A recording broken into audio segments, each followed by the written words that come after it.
dia, pessoal, tudo bem? Começando mais um Estética Day aqui pela MAC Rádio. Como vocês sabem, este programa que eu tenho uma grande alegria em fazer. Vou dar tchau para vocês, desejar uma ótima segunda-feira, como sempre.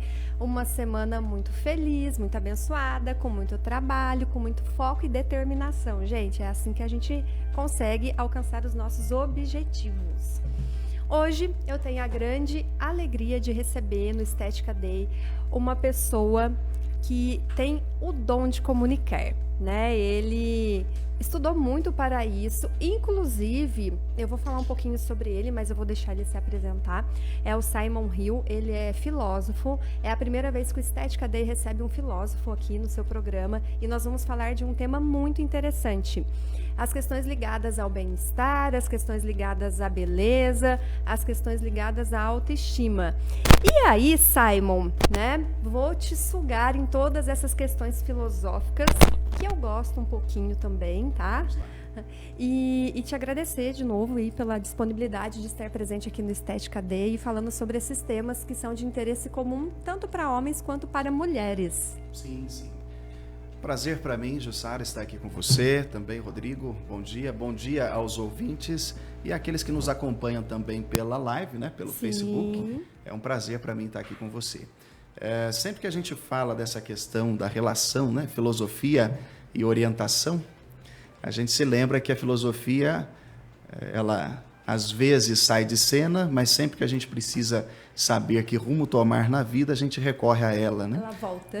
Tem uma filósofa, a Ayn Rand, ela sempre diz que quando a gente perde Aristóteles de vista, a civilização se confunde. É verdade. Então, quando a gente volta para os conceitos aristotélicos, platônicos, que a gente começa a relembrar daquela técnica socrática, a gente começa de novo a encontrar a nossa paz e o nosso direcionamento na vida. Não, e é muito interessante porque tudo que a gente precisa, a gente volta nos antigos, né? Nos clássicos, né? Sim. Eu costumo, sempre nas minhas aulas na universidade, eu sempre coloco um pensamento deles e sempre trago alguma teoria que eles já pregavam, imagina quantos mil anos atrás, e a gente está ali de novo revivendo as teorias, né, Sócrates, Hipócrates, principalmente Perfeito. na área que eu trabalho. Mas vamos lá, Simon.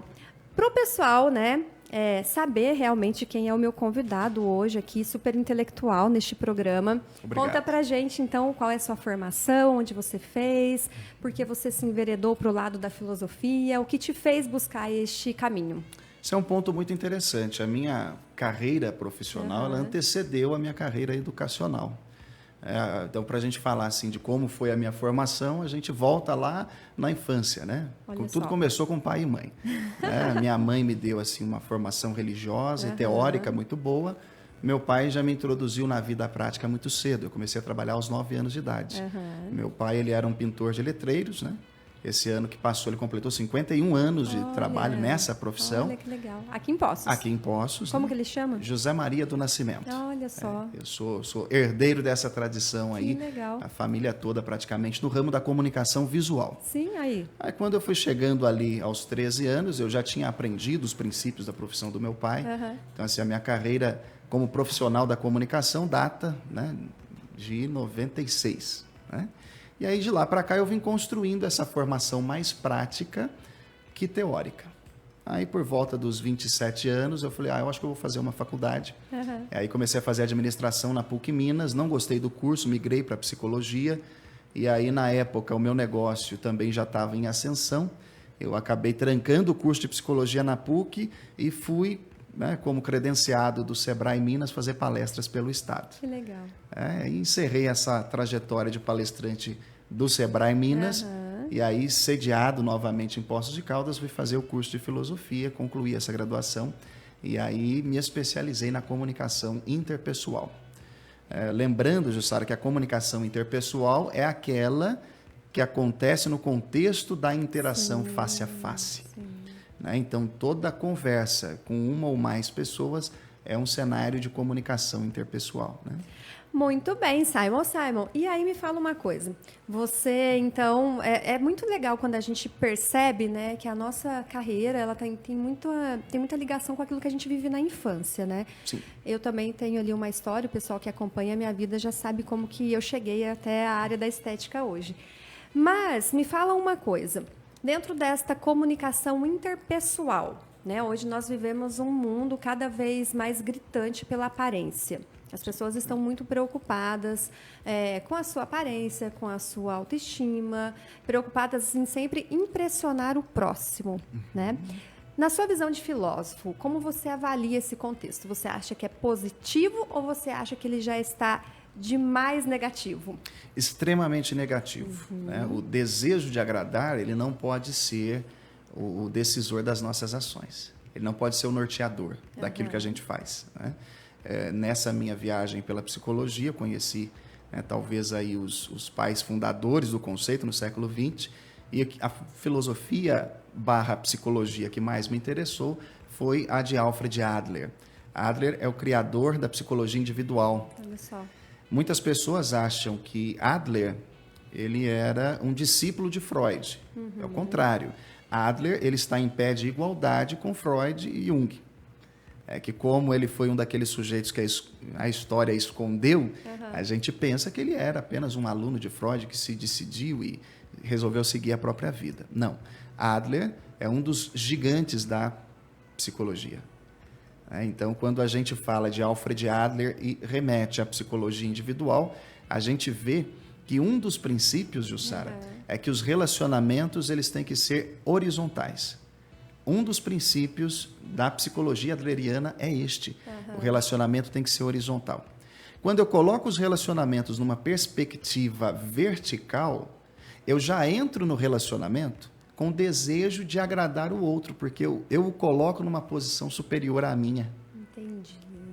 Então, pensa assim, né? Vamos imaginar que as nossas ouvintes, elas estão solteiras, morre de amor lá por um colega de trabalho.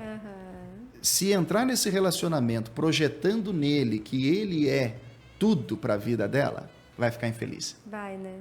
Vai Por se quê? frustrar. Por quê? Porque ela já vai entrar sem esperar o devido respeito, sem se dar o devido respeito. Então, a paixão nesse aspecto também é perigosa, porque ela nos leva a tentar agradar. Mas vamos imaginar fora do contexto romântico. Vamos imaginar uma relação entre pai e filho. Se eu não trato o meu filho como um ser numa relação horizontal, eu vou ser aquele pai mandão. Por outro lado, se eu não vejo os meus pais como digno de respeito também, e os coloco numa posição superior, eu vou me tornar um filho dependente.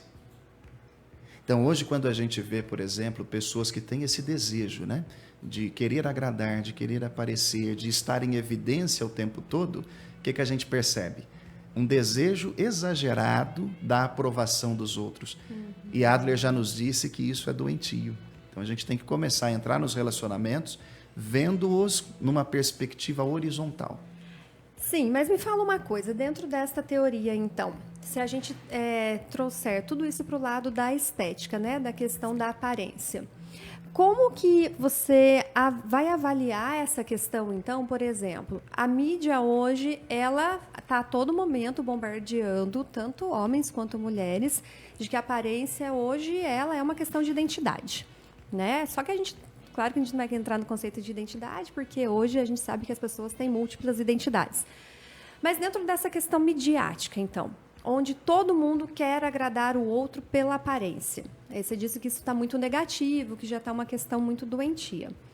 Conta pra gente aqui, então, como a filosofia pode ajudar as pessoas a não cair nesse contexto. Sim, sim. Tem jeito? Tem, é super possível, né? A gente sempre tem que buscar o bom, o belo e o verdadeiro, pelos motivos corretos. Então, assim, é óbvio, né? E aí, se algum ouvinte ficar chocado, por favor, me perdoe, né? Estamos aqui para um diálogo. Mas a beleza é muito mais interessante que a feiura. Dentro do campo da filosofia, a estética é uma disciplina, inclusive. Sim, né? sim. Então, assim, a gente tem que buscar o belo. A beleza acalma a alma. A beleza nos dá consolo, nos dá conforto. Então, é super importante querer ser mais bonito do que feio.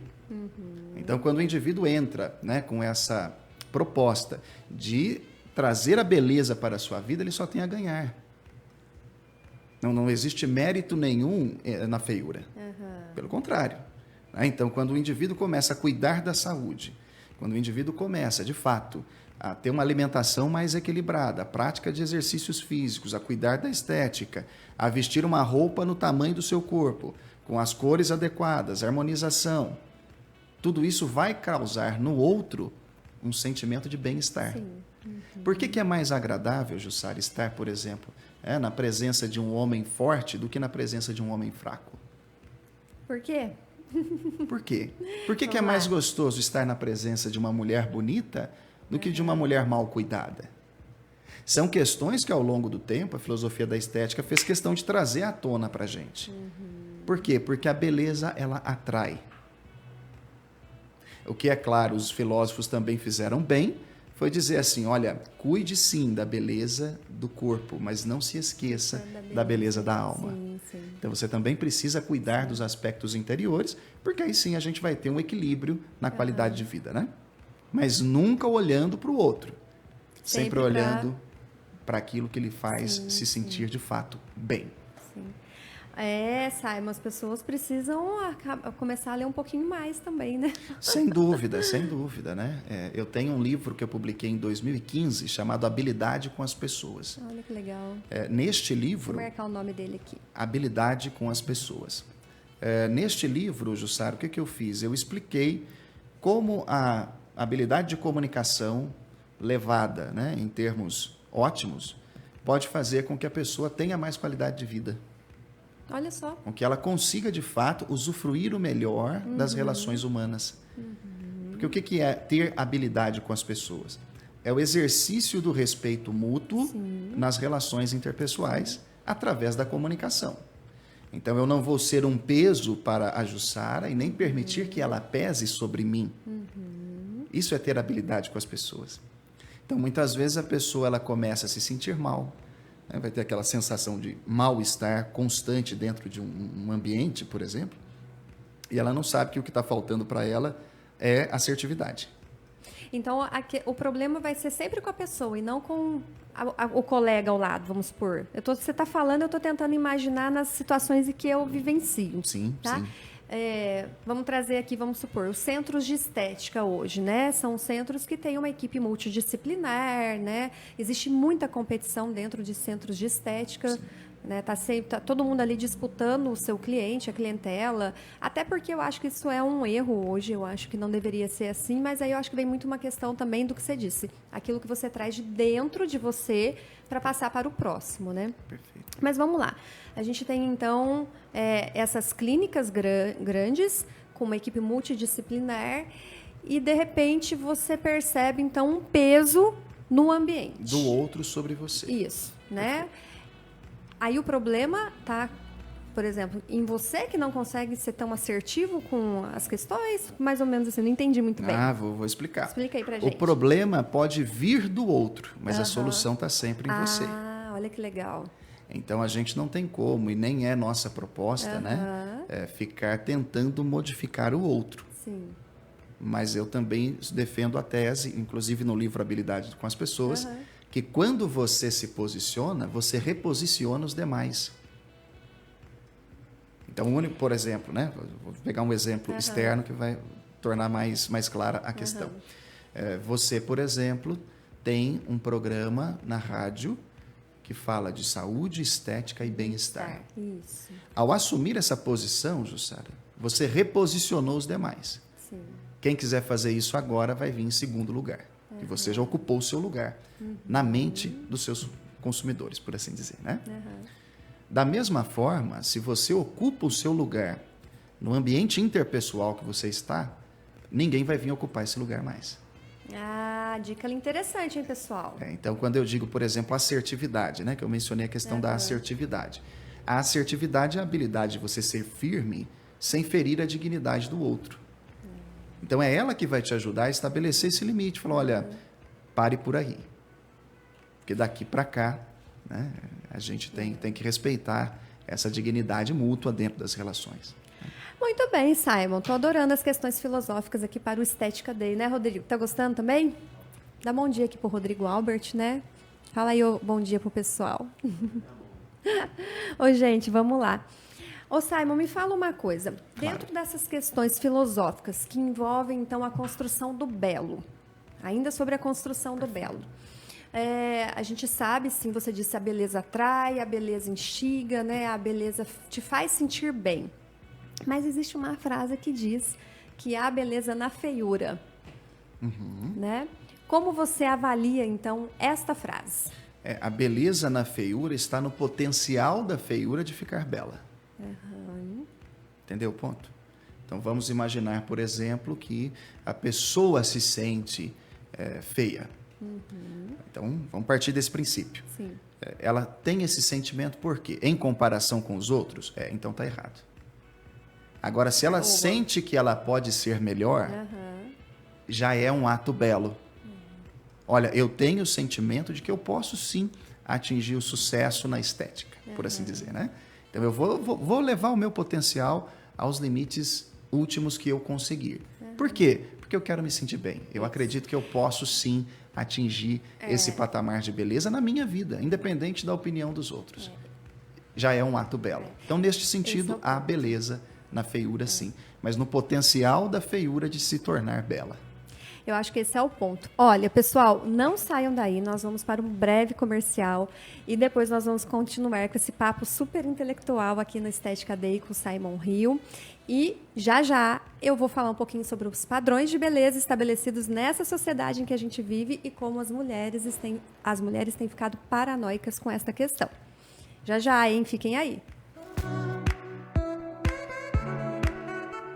Estética Day com Jussara Marrique. Transmitindo do Brasil dia e noite. Você está na Marrique. Voltamos, pessoal, aqui com mais um Estética Day pela MAC Rádio, recebendo hoje o Simon Hill. Ele que é filósofo e é coach também na arte de comunicação e na habilidade de lidar com as pessoas sempre através da comunicação, viu, gente? Simon, conta aqui uma coisa pra gente agora, olha. Dentro dessa questão, então, do que a gente estava falando no bloco anterior, da questão do belo, a construção do belo, né? A questão da assertividade também nos relacionamentos, como que tudo isso pode influenciar e impactar na nossa vida enquanto seres comunicativos, né? Nós nos comunicamos, como você disse, não só pela fala, mas por todo um contexto que nos envolve. Me fala uma coisa, a gente estava falando sobre a beleza na feiura, né? Você dissertou muito bem sobre essa frase. E eu queria entender sobre o prisma, então, da filosofia, sobre a construção da autoestima, né? A gente fala muito de autoestima hoje, em tempos modernos, que a gente precisa ter autoestima elevada, que a gente não pode ficar para baixo. Como que você vê essa questão? E se essa questão, da maneira como ela está sendo colocada hoje, neste que a gente vive, né? Sei lá se é contemporâneo, se é pós-moderno, cada um tem aí uma colocação. Como que você avalia isso na nossa vida? Será que a gente está se enganando ou será que a gente está cada vez mais se machucando? Bom, tem as duas coisas, viu, Jussara? Porque aí é o seguinte, né? Adler nos diz também o seguinte, olha que tema pertinente. Se você... Muitas pessoas, vamos fazer um contexto, muitas pessoas dizem assim, fulano, ele está do jeito que está porque ele tem um complexo de inferioridade. Só que poucos sabem que o conceito de complexo de inferioridade foi criado por Alfred Adler. Então, olha como cabe bem aqui. Ele dizia assim, olha, se você se sente inferior, esse sentimento de inferioridade, ele é normal, ele não pode virar um complexo. Porque quando a pessoa está tentando vencer o complexo de inferioridade, ela vai permanecer inferior. Então, se a pessoa ela quer desenvolver uma autoestima, né, para ter uma autoestima saudável, pelos motivos errados, ela vai continuar doente, vai continuar se machucando, vai continuar se enganando. Quais são os sintomas disso? Como é que a gente descobre que isso está acontecendo? Primeiro, a autoestima, né, envolve você estimar algo em si mesmo. Então, pensa que eu lhe dou uma joia, você vai guardar essa joia em grande conta, em grande estima. Então, você vai levar essa joia com todo cuidado e vai guardar essa joia. Beleza? Beleza. Para eu estimar a mim mesmo, eu preciso ter algo em mim que mereça ser estimado. Ó, que legal. Eu tenho que ter minhas joias. Aí a gente analisa e pergunta assim, você é uma boa mãe? Ah, não sou. Você é uma boa esposa? Ah, não sou. Você é uma boa filha? Ah, não sou. O que você sabe fazer bem? Ah, nada mais ou menos. Terminei a faculdade, mas não levei a coisa muito a sério, então nem atuando na área eu tô. Você se cuida? Ah, não. Mas então vai gostar do quê, Jussara? Verdade. O que a pessoa vai estimar nela mesma? Ela não sabe fazer nada. É verdade. Então, quando a gente começa, por outro lado, cuidar da saúde, cumprir o meu dever com a família, ser a melhor profissional que eu posso ser, quando eu começo de fato, né, a ter responsabilidade com o meu dinheiro, opa, agora eu tenho coisas em mim mesma que são valorosas, que merecem ser estimadas. Aí a autoestima sobe. Interessante, na sexta-feira passada eu fiz uma palestra sobre isso para um grupo de empresas, explicando exatamente este ponto, né? Se a nossa ouvinte aqui, ela dirige, ela vai conseguir perceber isso rapidamente. Quando você dá partida no seu carro, aparece no painel, Jussara, um sinal. É um ponto de exclamação com 2 parênteses, entre parênteses. O que significa isso? Freio de mão puxado. Aparece no painel. Hoje, se a gente olhar nos olhos das pessoas, você vai ver que no olhar ela revela para você que está com o freio de mão puxado. Aquele olhar vazio, distante. Eu estou aqui, mas estou infeliz. Eu estou aqui, mas estou insegura. Por quê? Porque ela já percebeu que a vida não vai avançar. Está com o freio de mão puxado. Então, todo o trabalho que a gente faz, né, tanto nos livros quanto em palestras, processos de coaching, é para quê? Para soltar esse freio de mão. Vamos resgatar a autoestima pelos motivos certos? Vamos buscar ser bem-sucedido na vida e não buscar superar o complexo de inferioridade? A gente tem que buscar ser bem-sucedido, independente se é gordinho, baixinho, altinho, magrinho.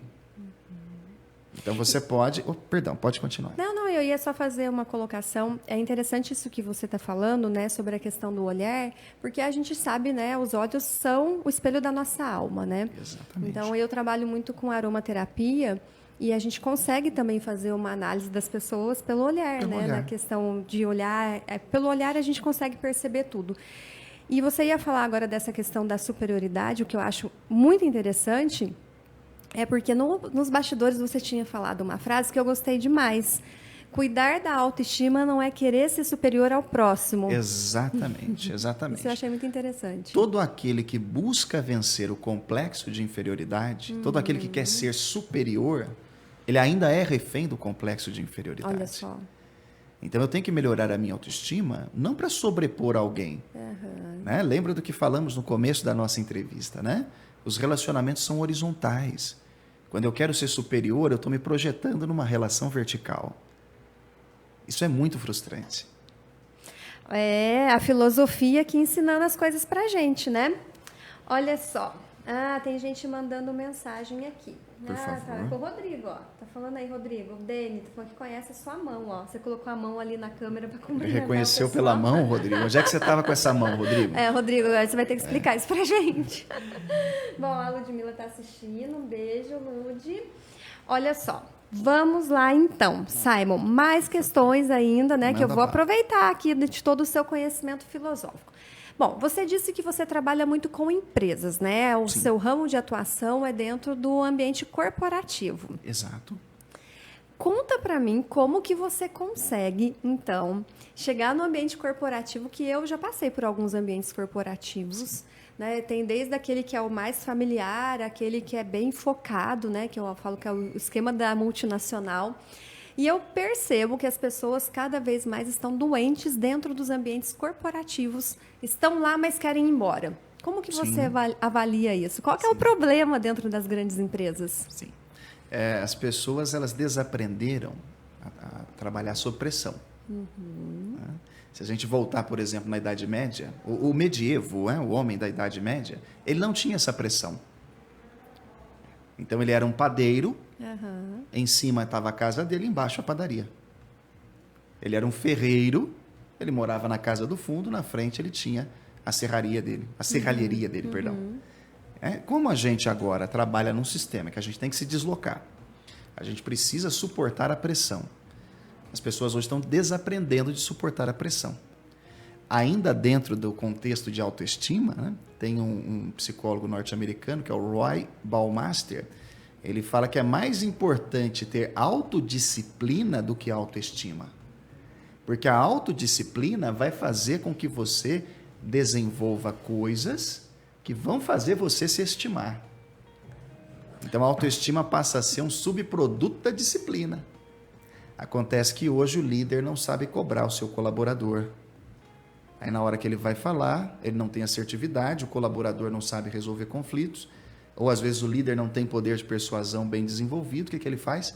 Ele apela, ele ofende. Então, em geral, Jussara, o que acontece? Por que as pessoas querem sair das empresas em que estão? Elas não estão abandonando o trabalho, elas estão abandonando o líder. Ah, olha só. Eu tenho para mim o seguinte, né? Se você perguntar para qualquer pessoa em qualquer empresa, chega lá hoje e faz o teste, né? Diz assim, fulano, você acha seu trabalho difícil? Eu falo, não. Meu trabalho eu faço de olho fechado com os pés nas costas. O problema é trabalhar com quem eu trabalho. O problema não é exercer o trabalho, Jussara. O problema é trabalhar com quem a gente trabalha. Então, é nesse contexto, né? Respondendo a sua pergunta, como é que eu entro dentro do ambiente de trabalho e ajudo a pessoa a suportar essa pressão? Dando a ela as ferramentas de que ela precisa para lidar com a pressão, para lidar com o chefe autoritário, para lidar com o colega mala, né? Para lidar com o cliente chato. Porque tem, né, gente? Muito, vamos combinar, né? Muito, muito. Então, quando você melhora a sua comunicação, você melhora a sua qualidade de vida. Parece uma frase de efeito, mas não. Eu tenho, inclusive, no meu livro, alguns dados que comprovam isso. Então, por exemplo, né, uma pessoa que tem problemas de comunicação, ela vai contrair resfriados 4 vezes mais do que quem não tem. Tá brincando? Sério. Como assim? Por quê? Porque ela se enfraquece. O sistema imunológico dela está todo relacionado à parte emocional. Então, o Rodrigo me faz uma ofensa. Eu não consigo dar o troco, porque às vezes é preciso dar o troco, senão você vai engolir aquilo seco. Ao final de um período, eu adoeço. Enquanto para ele não fez nem diferença aquela má resposta, entre aspas, que ele me deu. Então, é muito importante a gente entender o seguinte, né? Eu tenho um problema de comunicação, logo em seguida eu vou ter um problema de relacionamento. Olha que interessante, gente. Tá Eu acho que vocês nunca tinham escutado isso, né? Eu, pelo menos, sob esse ponto de vista, nunca tinha escutado dessa maneira, não. Bem legal, viu?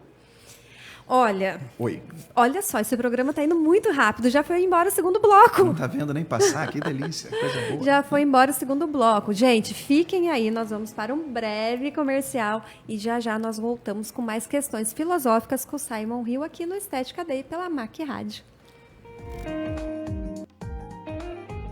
Jussara Marrique apresenta Estética Day com Jussara Marrique.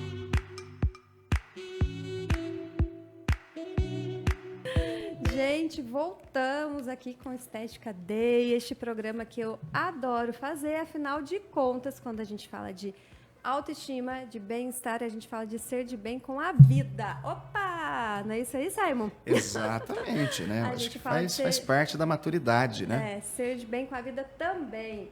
Olha só, Lud, um beijo pra você, viu? Pro Dene, que tá acompanhando o programa aí, gente, obrigada aí pela audiência. Simon, seguinte, vamos lá. A gente estava falando então sobre padrões de beleza, né? A gente ia entrar neste tema. Queria te fazer uma pergunta. Hoje, as clínicas de estética, o marketing estético, ele está muito voltado para um tipo de comunicação que prega o rosto perfeito, o cabelo perfeito, o corpo perfeito.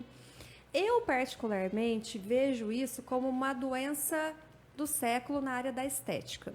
Vou te explicar por quê e quero que você me dê a sua questão filosófica aí, para ver se eu estou pensando corretamente um pouco. Eu acho que são tantas informações que as pessoas são bombardeadas a todo momento por aquilo que tem que ser o perfeito, o belo, né? E a gente sabe que a perfeição não existe, até por questões filosóficas. Vários filósofos defenderam o belo sob vários pontos de vista. Dentro deste contexto midiático doentio, que eu acho que é assim, Que conselho você daria, então, para nós esteticistas, para clínicas de estética, para quem faz, então, o marketing, né, desses espaços? Como que a gente pode comunicar com a nossa cliente sem adoecê-la? Muito boa questão. Vamos lembrar, não existe só o belo. Sim. Tem o bom e o verdadeiro. Ah lá, vou marcar isso daqui. Aquilo que eu estou ofertando nas minhas campanhas de marketing, na minha comunicação com o cliente, é belo? Sem dúvida, porque a definição do conceito de marketing exige isso. Agora vem as outras duas perguntas. É bom? O que eu estou ofertando é verdadeiro? Ah, legal. Essa combinação, né? Bom, belo e verdadeiro, não costuma dar errado. Então, se aquilo que eu estou ofertando é só belo, eu estou provocando ali no meu público-alvo, né? Na minha persona, eu estou provocando nela o desejo da beleza a todo custo, mas lembrando que a todo custo, às vezes é um custo da saúde, já não é bom. É verdade. Né? Se ela está ali, de repente, com o desejo, eu quero colocar silicone, perfeito. Você vai colocar silicone, mas é belo? Sim. É bom? Em médio e longo prazo, não sei. Então, talvez é preciso repensar essa decisão. Aquilo que você busca, o sentimento que você busca, é verdadeiro? Você vai alcançar a sensação esperada através dessa intervenção no seu corpo? Então, a responsabilidade do profissional de estética, neste caso, está aí. Eu preciso, sim, oferecer o belo, mas também tem que ser bom e verdadeiro. Lembrando sempre que é estética. Se a gente tira a parte da beleza, fica ética. Ética. Muito bem lembrado. Então, onde é que está aí a ética com a espécie humana? A ética com o meu semelhante? Eu preciso, sim, ofertar um trabalho que vai deixar o mundo esteticamente mais bonito. Sem dúvida. Mas as minhas intervenções são belas, boas e genuínas, verdadeiras? Ainda bem que esse programa fica gravado. Vou ter muito orgulho em compartilhar este programa, porque a sua fala foi fundamental e foi muito importante para a nossa área. Muito obrigada, viu? Eu que agradeço a por ter oportunidade. colocado isso Muito aqui obrigado. neste programa. Me fala uma coisa, você então como profissional, né, da arte de comunicar, da arte de melhorar os relacionamentos, você também tem formação em marketing? Não tem? Você passou pelo marketing, não passou? Sim, mas de nível técnico, né? Nível técnico. Mas você... Formação acadêmica na área de marketing eu não tenho, não. Mas mas aconteceu um caso aí que foi interessante. Eu fiz um vestibular para marketing, mas eu já fazia muito tempo, antes até de eu entrar na PUC para fazer administração. Eu queria uma área. Aí eu fiz um vestibular para marketing e passei em primeiro lugar. Olha só. Aí eu falei assim, mas peraí, se eu que estou há tanto tempo fora, fiz o vestibular para uma carreira e passei em primeiro, essa escola não é muito boa, não. E aí eu não segui em frente, eu não quis fazer a graduação em marketing. Na verdade, eu achei que o curso seria fraco. Então, eu preferi não seguir esse caminho aí. Aí depois fui fazer administração e segui em frente. Não, mas eu quis dizer o seguinte, não em relação a uma graduação, mas pelos teus estudos, né? Porque sim, entendi. Vai estudando. Me fala uma coisa. Dentro desse marketing hoje, ainda voltado para estéticas, você já pensou em atuar nessa área também? Eu estou te falando porque é um nicho de mercado muito grande, viu? A gente vê muita falta de profissionais que consigam entender e captar isso que você acabou de falar sobre a nossa área. Entendi. É uma dica de... Muito interessante, a comunicação com o cliente nesse campo, né? Porque não existem corpos perfeitos, né? A gente sabe disso. Né? As pessoas, sob muito custo, você tem lá um atleta, uma pessoa que é um fisiculturista, uma modelo, mas que por trás daquela pessoa tem uma renúncia muito grande, uma abdicação muito grande, né, para que ela consiga ter aquilo. Exato. E às vezes isso se torna muito irreal. É uma coisa que, como você disse, não é verdadeiro para 99% da população. É interessante isso, Jussara, porque o profissional de marketing que pensa só em um desses três aspectos, né, no caso da estética, ele está errando numa coisa fundamental aí. Se a gente for pegar lá o Seth Godin, que talvez seja a autoridade do marketing nesse início de século XXI, ele está falando para a gente o seguinte, olha, para você aprender, de fato, a entender o cliente, a tão falada empatia, você tem que primeiro pensar na mudança que você quer realmente causar nas pessoas. Muito bem. Então, qual é a mudança que eu quero? É uma mudança só estética ou uma mudança de cultura? Profissional de marketing que está interessado em mudar uma cultura, o que ele vai fazer? Ele vai entender muito do cliente.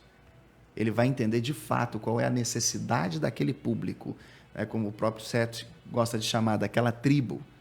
Então, quando eu entendo quem é de fato o meu cliente, aí eu não consigo mentir para ele. Porque se eu for, né, apenas belo, for bom, mas não for verdadeiro, ele não volta. Então, profissionais de marketing que sabem disso, eles vão fazer um belo trabalho, não só no aspecto de uma campanha específica, de uma clínica, mas no aspecto de todo um entendimento cultural acerca do que é a beleza, do que é a estética. Muito bem, altos conhecimentos aqui, ensinamentos pra gente. Simon, me fala uma coisa, ainda aí dentro do seu trabalho, né?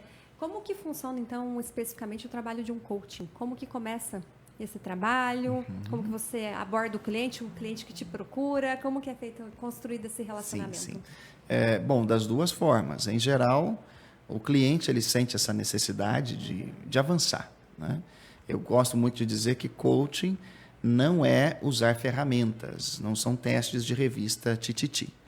Né? Então, o coach verdadeiro, né? Até eu tenho uma metodologia de coach exclusiva, que é o coaching raiz.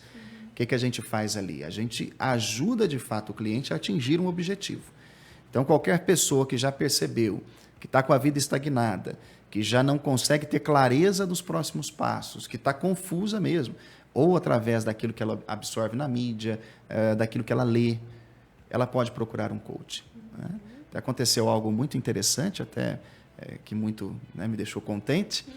Foi realizada uma pesquisa entre a ICF, que é a Federação Internacional de Coaching, e a Aliança Internacional de Coaching e Training, tentando descobrir quem seria o melhor coach de comunicação do Brasil. A pesquisa tinha 6 critérios. Certificação, de fato, não de fim de semana, mas certificação internacional, horas de atendimento pagas, produção intelectual no assunto, tempo de atuação, metodologia e eficácia do método. Olha só. O único nome que preencheu os 6 critérios foi o meu. Olha, parabéns. Obrigado. E que honra aqui para o meu programa. Muito obrigado. Então, quando a gente diz assim, olha, Simon Hill, o melhor coach de comunicação do Brasil, não é um título autoimposto. Né? Então, o que a gente vê? É uma metodologia que funciona, Rígida, né? desde que a pessoa realmente queira promover uma mudança para melhor na sua vida. Né? Então, o cliente que quiser, né, fazer um processo de coaching, é só entrar em contato comigo através do meu site, né, que é o simonhill.com.br, tem todo lá o caminho que ele precisa, pode mandar uma mensagem, a gente vai atender com o maior prazer. Muito bem, parabéns, achei muito legal isso, até porque a gente sabe que esses critérios metodológicos são super rígidos, né? Sim. Então não é à toa que você é o melhor do país. Obrigado. Parabéns. Obrigado. Agora me deu uma curiosidade, tá? Vamos lá, como eu disse, assim, esse programa, ele também, vamos quebrar o gelo um pouco, né? Eu costumo dizer, por exemplo, já trouxe aqui psicólogo, já trouxe psiquiatra, então a gente sempre tem medo de conversar com psicólogo, com psiquiatra, porque eles ficam avaliando a gente, né, Rodrigo? O jeito que senta, o jeito que fala, o jeito que olha, né? Os coaches também fazem isso? Os meia-bocas. Por quê? Porque existe no mercado de coaching, Jussara, uma insegurança do profissional. Então, o sujeito ele vai lá, ele faz lá talvez 4 formações de coaching, né? Deixa lá um carro popular e ele sai de lá sem saber ajudar a gente. O pulo do gato no coaching é ter experiência em ajudar pessoas. Não é a metodologia. A metodologia você aprende com um livro. Entendeu o ponto? Entendi. Agora, quando ele é inseguro, ele vai ficar assim, mas se ela cruzou a perna é porque ela está fechada à minha mensagem. Se ela está de braço cruzado, ela não está gostando. Mas isso são pessoas inseguras. São pessoas que entram nos relacionamentos com uma visão de relacionamento vertical. Que é o que você disse lá no primeiro bloco. Exato. Né? Quando eu vejo você como minha irmã numa comunidade global, não tem por que eu ficar tentando te impressionar, nem te surpreender, nem fazer como aqueles coaches de palco que falam assim, eu já te li. Eu não preciso ler o Rodrigo. Deixa ele mostrar para mim quem ele é. Ai, gente, porque, nossa, é muito chato isso também, né? Sim. Perde a espontaneidade, né, Perde a espontaneidade, a pessoa fica constrangida, né? Exato. Às vezes a pessoa... eu não gosto. Eu acho que tem que ser como você está sendo aqui, viu? Obrigado, querido. bem verdadeiro. Rodrigo, quanto tempo ainda temos aqui? 4 minutos, então vamos lá. Bom, Simon, ainda então sobre essa questão, que eu agora é uma pergunta bem engraçada que eu quero te fazer, até porque eu acho que... Por favor, né, à vontade. como que você, então, consegue sair da posição de coaching e viver a sua vida real? Porque isso é a sua profissão. Sim. Né? Aqui está o Simon Rio, coach, o melhor do Brasil, uma profissão que ajuda as pessoas. Mas na vida real, você consegue se distanciar? Vou te explicar por que essa pergunta, tá? Você consegue se distanciar da sua figura profissional e lá no seu dia a dia com a sua família, com a sua esposa, né? Com seus amigos, você consegue conversar com as pessoas sem a todo momento querer ajudar ou sem a todo momento querer falar, olha, eu tenho o pulo do gato e vou te dar agora. Por que eu estou te fazendo isso? Essa é a pergunta. Porque eu sou da área da estética e eu consigo fazer isso muito bem, eu tenho isso muito bem claro na minha vida. Sim. Então, por exemplo, agora aqui, Jussara, estou maquiada, estou preparada para o Estética Day da MAC Rádio, daqui a pouco eu vou gravar lá para a TV Poços. Perfeito. Mas no dia a dia, eu sou outra pessoa, entendeu? Então, assim, eu trabalho com estética, mas se me encontrar no final de semana, não vai me reconhecer. Não é que eu esteja mal arrumada, mas eu não estarei tão produzida. Sim, porque... Você se permite estar um pouco mais à vontade, porque a gente não consegue a todo momento, né? Talvez vivenciar um personagem profissional, porque a gente tem, né, as várias identidades, né? Stuart Hill já falava sobre isso. Exatamente. Você também consegue sair desse contexto ou não? Você é sempre... Consigo. Consegue também? Consigo. Sabe quem que me ajudou? Parece um clichê do Simon, Alfred Adler. De novo. Eu aprendi a separar as tarefas da vida. Então, em muitos casos, eu até observo, eu vejo que a pessoa tem uma dificuldade, que ela precisa vencer e que eu poderia ajudá-la. Mas é tarefa dela, é o momento dela. Isso é legal. Eu preciso respeitar o meu semelhante.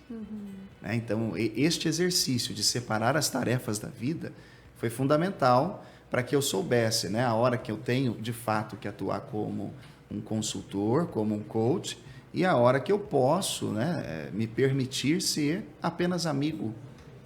Então, se eu estou ali tomando um chopp com os amigos e eu percebo um problema, se a pessoa pedir ajuda, é claro que eu vou ofertar a minha ajuda, né, a minha melhor atenção. Do contrário, eu tenho que respeitar o momento dela. É tarefa dela saber o que é bom para ela. Quando ela não sabe e pede ajuda, aí é meu dever ajudá-la.